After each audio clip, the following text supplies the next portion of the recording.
तुमचा सुद्धा चेहरा किंवा हात हे ड्राय पडतात का? तर ह्याचं महत्त्वाचं कारण म्हणजे आपल्या त्वचेच्या आत सिबॅशियस आणि स्वेट ग्लँड्स असतात.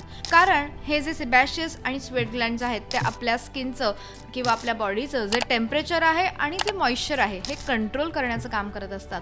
पण जेव्हा ही सिक्रिशन्स हळूहळू कमी होतात त्याप्रमाणे ड्रायनेस हा वाढायला लागलेला असतो किंवा आपल्या शरीरामध्ये पाण्याचं प्रमाण हे कमी झालेलं असेल तर ह्यावर तुम्ही साधा सोपा उपाय करू शकता. तर तुम्ही अंघोळीला जाण्याच्या आधी उठणं म्हणजेच उद्वर्तन आणि तेल म्हणजेच अभ्यंग ह्याचा वापर तुम्ही करू शकता.